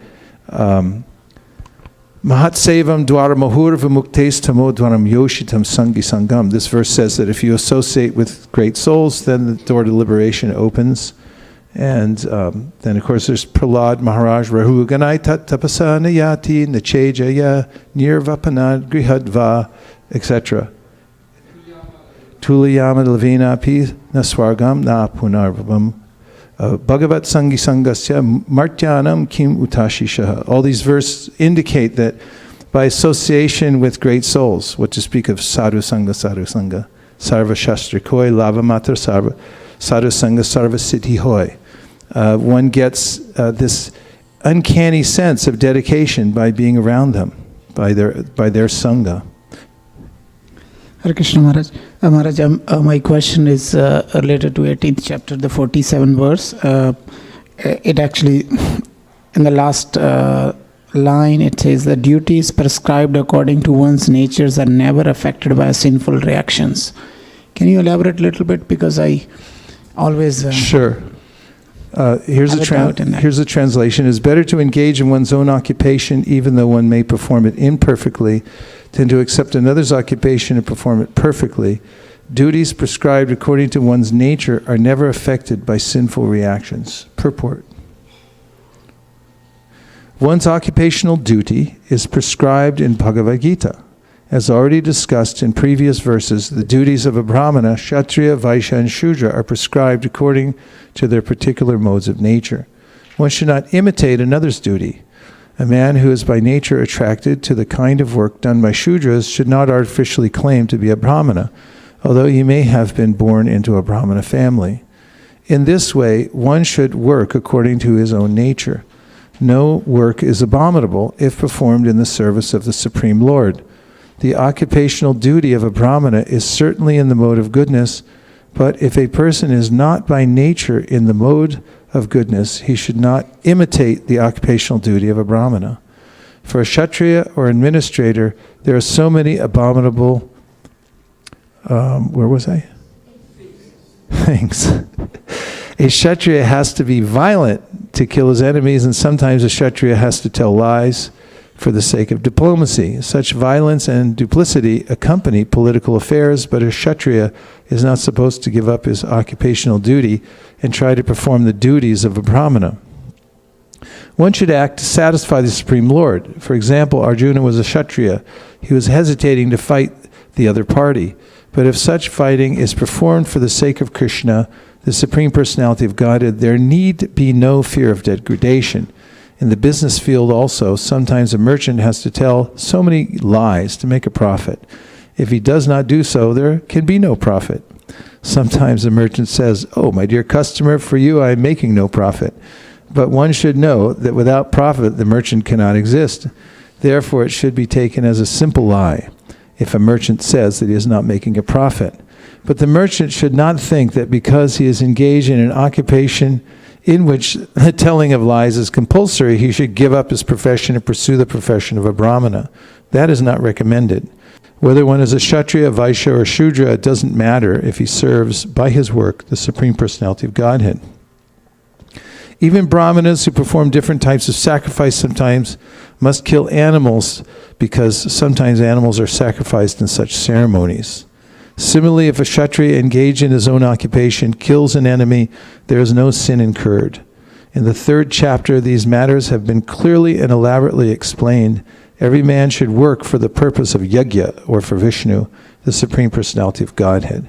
Anything done for personal sense gratification is a cause of bondage. The conclusion is that everyone should be engaged according to the particular mode of nature he has acquired. And he should decide to work only to serve the supreme cause of the Supreme Lord. No one likes a nonviolent policeman. If you call the cops and they go like, "Sorry, we're nonviolent, we can't help you right now," they're a farce. Or a violent priest.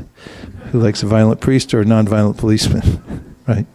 So, according to the mode of nature that one's acquired, and one has a propensity to work in a particular way, if one works in that way and does the work in connection with Krishna, then as Krishna says later, sway, I'm about to sway adhikariya sway karma nibirata samsiddhim. Anyway, samsiddhim, that's enough. He gets perfection. Sway, it means his nature. If he acts according to his nature and dedicates it to the Supreme Lord, he gets perfection. So this means everyone has a particular way of working in the world according to the modes that he or she has acquired. And the varnashrama system is very practical. It doesn't confuse people by claiming that everybody on the material level is equal. It's very confusing because nobody's equal on the material level. Everyone has some difference. It's a confusion that people make often nowadays. The principle is sound that we're all equal, because spiritually we are. So it must be a spiritual principle, and that's what it is. But when we say we're equal on the material level, and we try to do things that we're not qualified to do on the material level, it simply leaves us out of balance. The idea behind Varnashram is that from the material side, you should have as much balance as possible so that you can pursue your spiritual interests and be naturally settled in the kind of work that's appropriate for you. Hope that helped. Yes.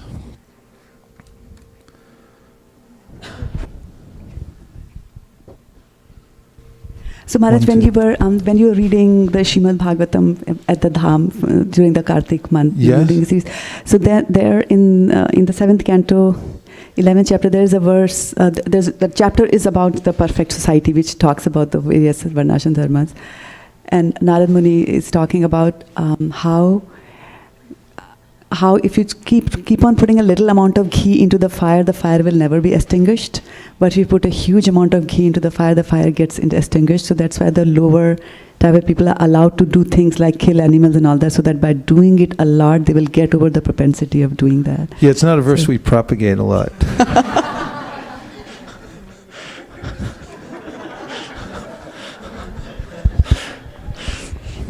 And there are 3 on that. Okay.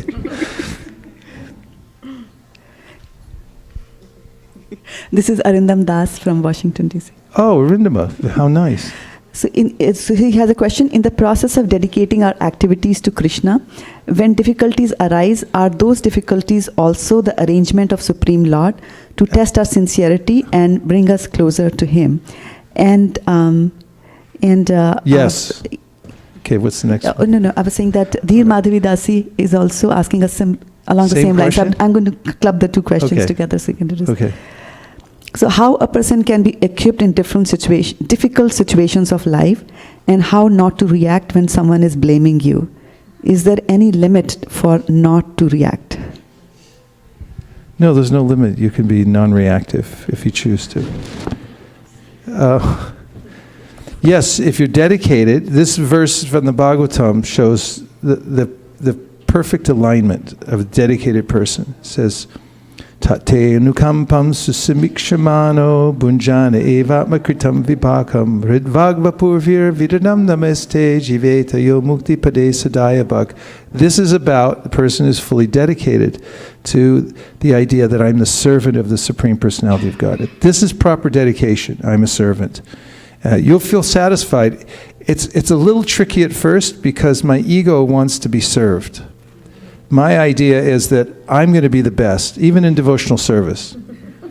I'm going to have, better service. I'm going to stand out more. My kirtan's going to be better. I'll have more disciples. Whatever it is, the ego can unlimitedly usurp, whatever service you have and claim it for itself. Like, got it. So transferring to the actual service mode that I'm the servant of others. It seems odious. It seems onerous. It seems like this is contrary to my interest. In fact, you go to the corporate world and you start talking about service to others, and go, yeah, but you're going to get stepped on and everything. So it's against our nature, but if you can actually do it, and even a little bit, you'll notice that actually it's the opposite of what you think. You actually become exalted. Lord Nityananda is a servant. He said, I'm a servant of Lord Chaitanya. Advaita Acharya, I'm a servant of Lord Chaitanya. I'm a servant of Lord Chaitanya. I'm a servant of his servants, and so forth. They're all clamoring after service. No identification with being the controller. I serve the controller. This is a happy place to be. So if you can realign yourself with that identity, that's a happy place to be. And then from that dedicated idea, that whatever happens to me, Sri Prabhupada writes, he said, if you can take punishment as the reward of the master, then you can learn how not to make the same mistakes again.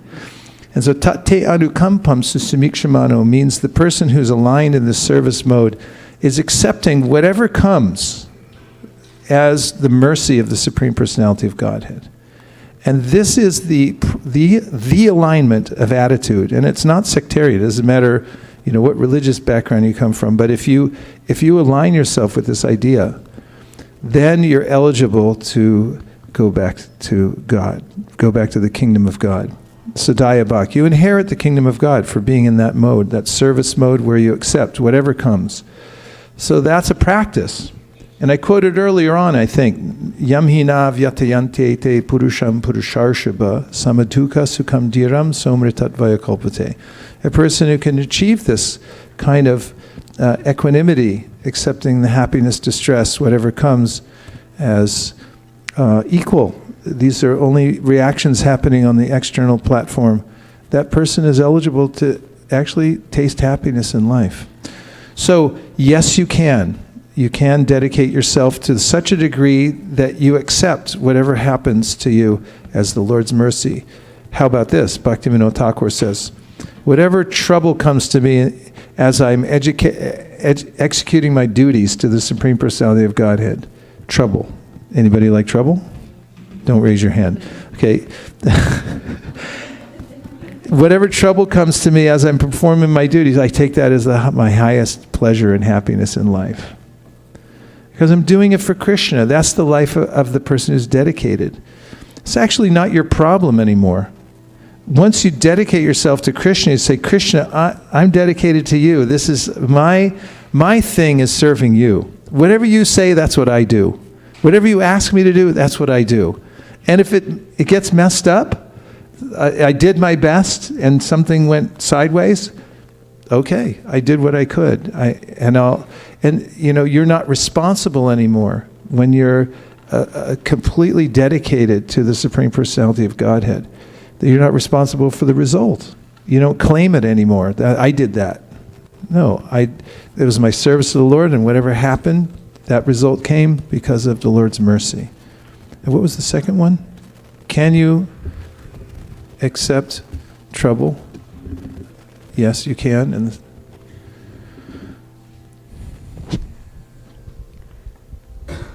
so how a person can be equipped in difficult situations of life?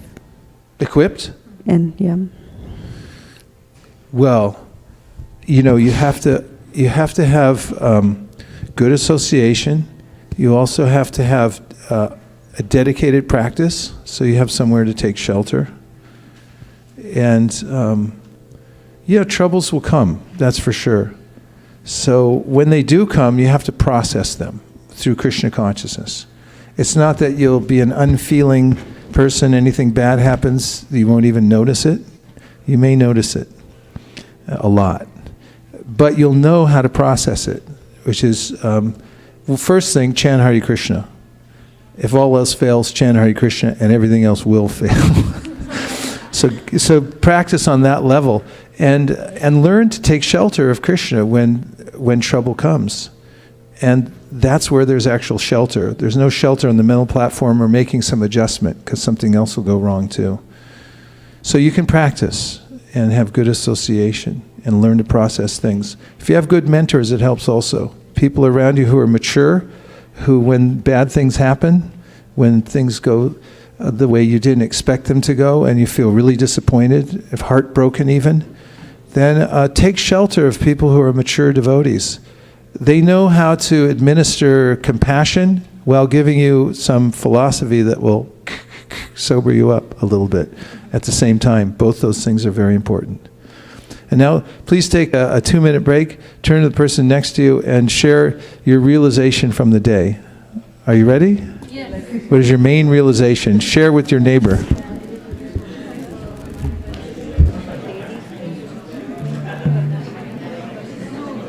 Can you do this again?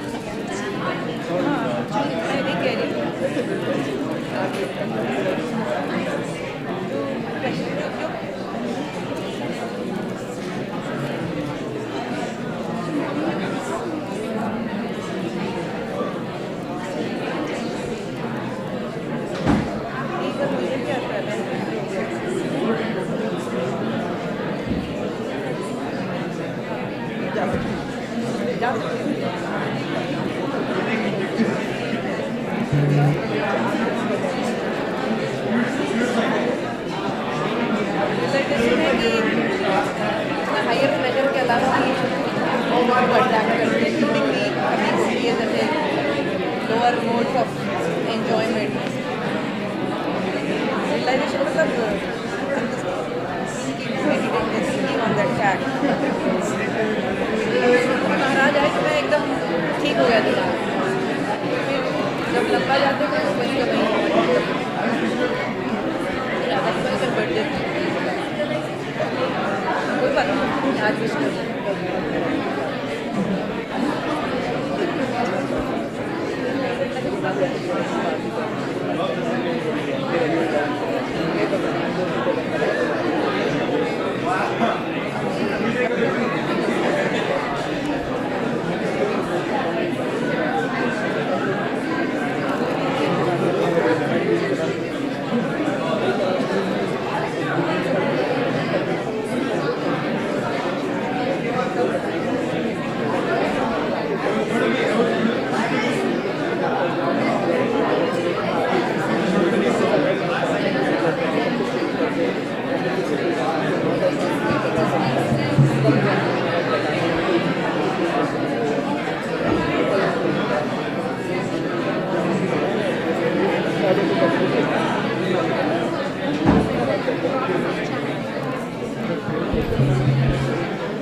Okay, Sukeshri, what is it?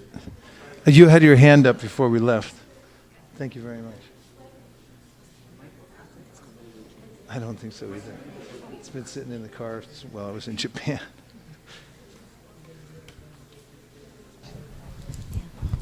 Prabhu, I was thinking that, we were talking about the Tatenukampam.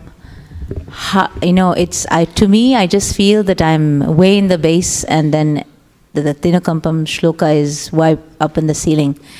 Are there just few steps that I can reach up where, at some point I will reach the ceiling? Because it's so hard, in the perspective of where I am. Because even to such an extent of who's my friend or who's not my friend my mind determines it. It's if suppose somebody is satisfying my ego, then that person is my friend. If somebody dissatisfies my ego, then that person is my enemy. So it's very hard.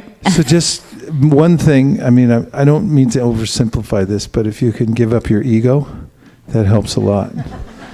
And I don't mean to be funny either, but because it's a fact. If you develop a serving ego, it changes everything. Because envy comes from seeing somebody else in a position you'd like to have, and that it ruins everything. So there's a solution to it, and that is to develop a serving ego, and it's okay to do that. If Advaitacharya does it, if Balaram does it, we can do it too. Don't feel that you have to maintain your sense of ego in order to maintain your identity. It's a false identity, and it causes a lot of problems. So Lord Chaitanya Mahaprabhu comes along, and the acharyas come along, and they say, please feel free to give up your false ego and take up the serving ego. They say, I'm a servant of Krishna. It sounds weird to people in the material world. What are you guys, slaves or something like that? It's like, well, if you're slave to the right person, you're actually doing really well. And we are. We're either slaves to our senses, or we're slaves to the all beautiful, all merciful Supreme Personality of Godhead. So, boy, it's not a popular phrase, divine slavery. One of Prabhupada's God's brothers used to say it. But the fact of the matter is, if you become a servant and you take the serving ego, practice it. See what it's like. Try it on for size. See if you like it. You might like it. You could just create a scenario that you're sitting across the room and you're thinking, I'm really envious of my god sister because, she's smarter than me. She's and besides, or maybe she's not smarter than me, but how come she gets all the credit? Whatever it is. But then try something new on for size. Try to say, I'm a servant, actually, of that person. Let me see if I can serve. Find a reason to be a servant of that person. And you'll find that it works quite well, because it's natural. And it's surprisingly well. It works surprisingly well, because all of a sudden you start to feel a kind of release from this obligation of maintaining something you're not. And you also start feeling good-natured towards that person, like, actually, I really like you. And the relationships open up. The world, you start to see colors and everything. Envy blocks everything out. It blocks out the sun, it blocks out colors, it blocks out happiness. Food tastes bad. When you have envy, it's a terrible disease. So practice being a servant. And Mahaprabhu with us, all he's saying, he says, just be a humble servant and you'll be okay. And if you're a humble servant to Krishna, or we just had Ramnami, and Lord Ram, he says, even say it one time, Sakradeva Prapanoyas, just say I'm a servant. And say, okay, from then on, I'll just take care of you. I mean, who wouldn't surrender to somebody like that? That's what Uddhava kept saying, Aho Bhakiyam Stanakalakutam, Jikamsaya Payat Apyasadvi. Putana came, she tried to fake everybody out and tried to kill Krishna, but Krishna accepted her good qualities. What to speak of somebody who surrenders to Krishna even a little bit? So we can do it. It's all possible. So we chanted our Mangalacharana earlier, including the names of Sri Krishna Chaitanya, but we'll say Sri Krishna Chaitanya, Prabhu Nityananda, Sri Advaita Gadadhara Shivasari Gaura Bhaktavrinda.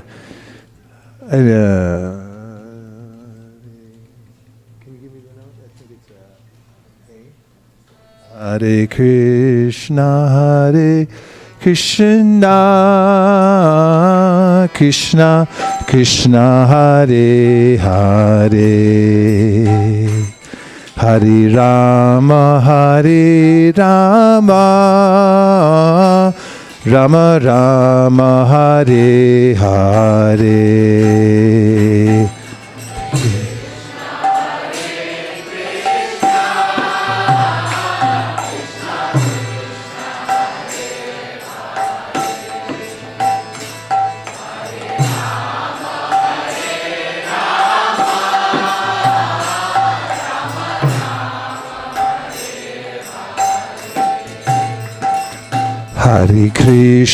Hare Krishna,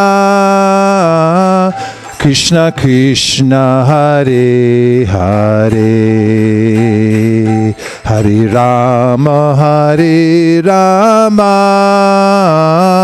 Rama Rama, Hare Hare.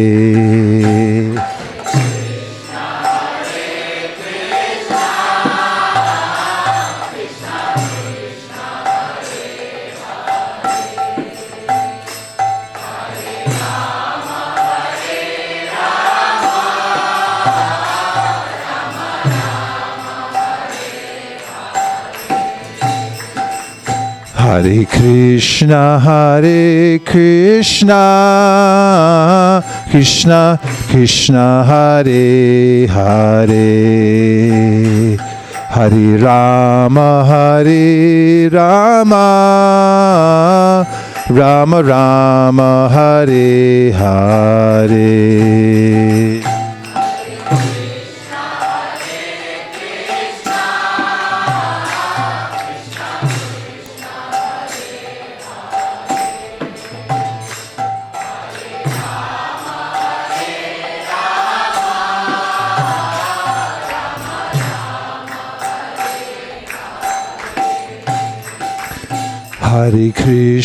Hare Krishna,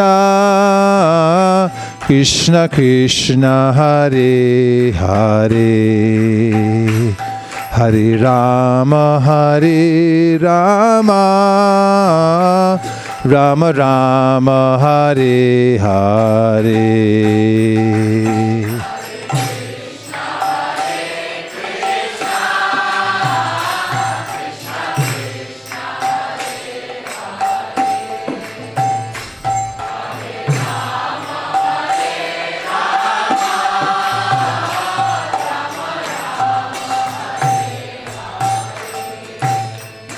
Hare Krishna, Krishna Krishna, Hare Hare, Hare Rama, Rama Rama, Hare Hare.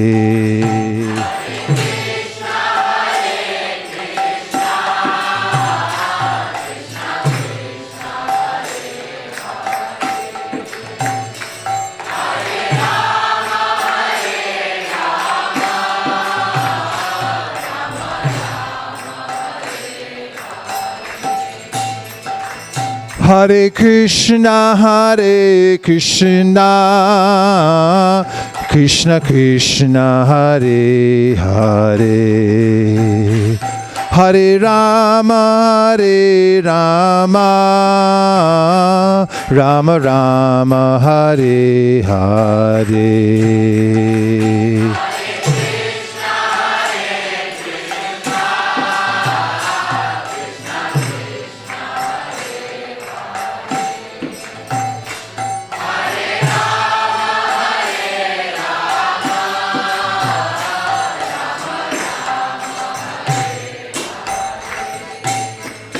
Hare Krishna, Krishna Krishna, Hare Hare, Hare Rama, Rama Rama, Hare Hare.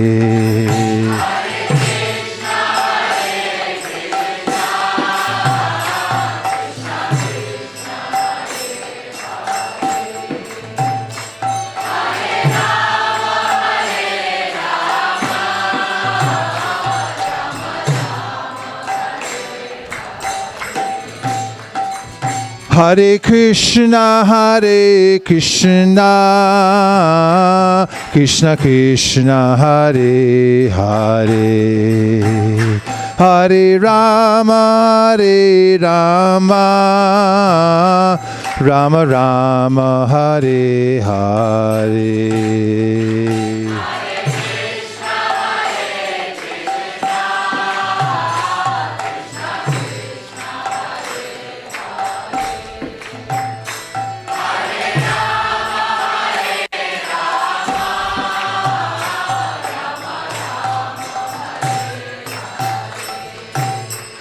Hare Krishna, Krishna Krishna, Hare Hare, Hare Rama, Rama Rama, Hare Hare.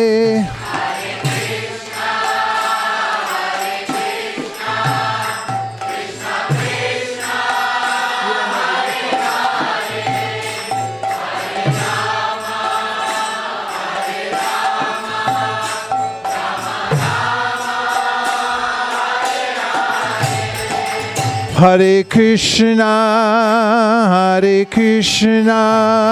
Krishna Krishna, Hare Hare, Hare Rama, Rama Rama, Hare Hare.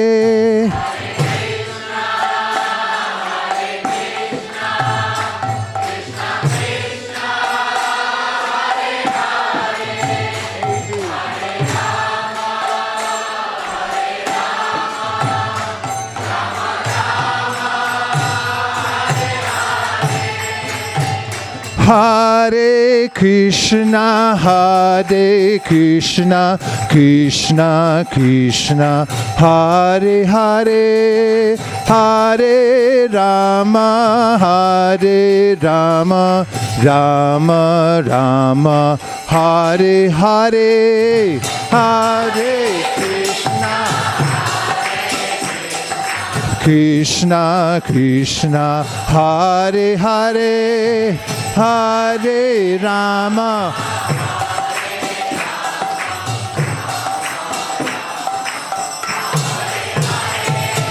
Hare Krishna, Hare Krishna, Krishna Krishna, Hare Hare, Hare Rama, Hare Rama, Rama Rama, Hare Hare, Hare Krishna.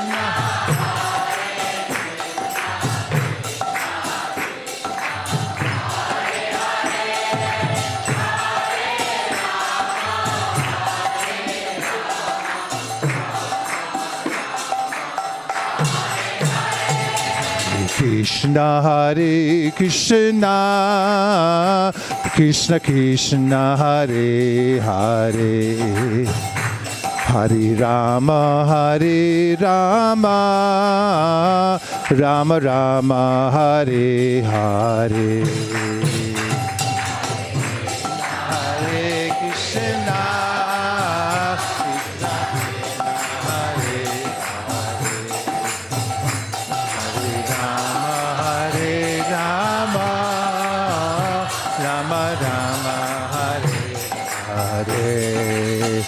Hare Krishna, Hare Krishna, Krishna Krishna Hare Hare, Hare Rama, Hare Rama, Rama Rama Hare Hare.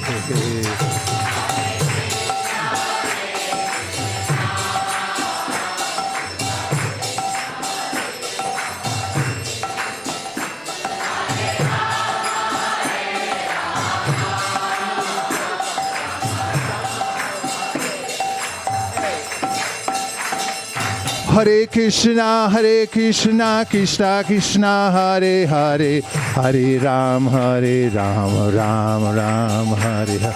Hare Krishna, Krishna Krishna, Hare Hare, Hare Ram, Ram. Hare Krishna, Krishna Krishna, Hare Hare, Hare Ram, Ram Ram, Hare Hare.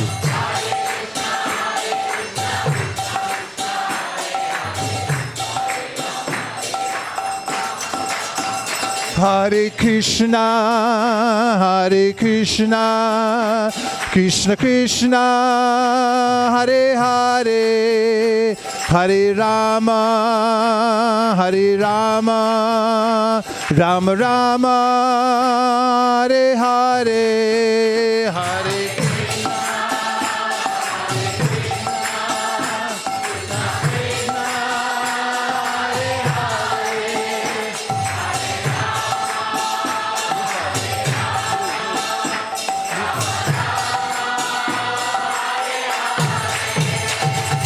Hare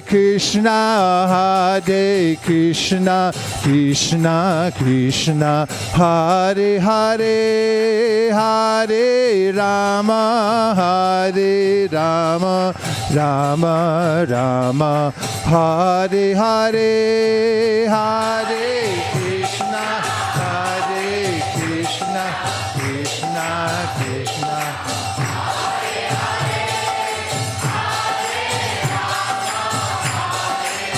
One more time.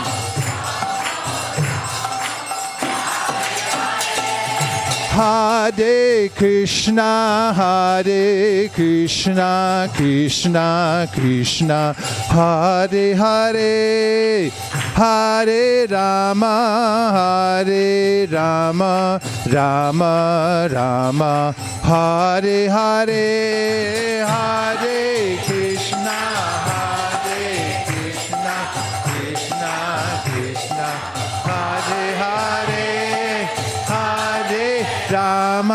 Hare Rama, Rama Rama, Hare Hare,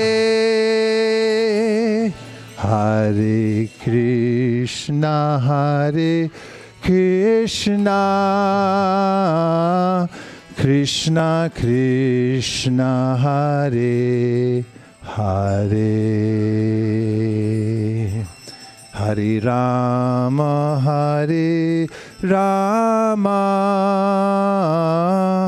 Rama Rama Hare Hare.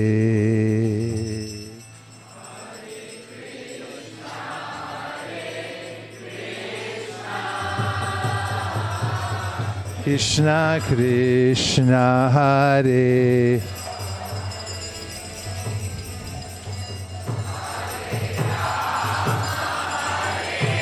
Rama Rama Rama Hare Hare. Gaur Premanande Nitai Gaura Haribo Haribo Haribo Nitai Gaur Haribo.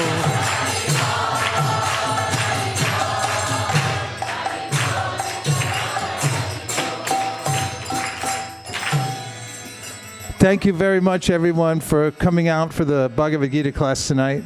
And to everyone online, we've felt your presence very profoundly, and we thank you very much for tuning in from different parts of the world. Please spread the vibration to as many people as you can. The only sickness in this world is lack of Krishna Katha. So keep the vibration going at all costs. Thank you very much. Vanchakalpatarubhascha kripasanabhevascha patitanam pavanibhyo vaishnavibhyo namo namaha. Now we're opening up the dance floor. We'll be moving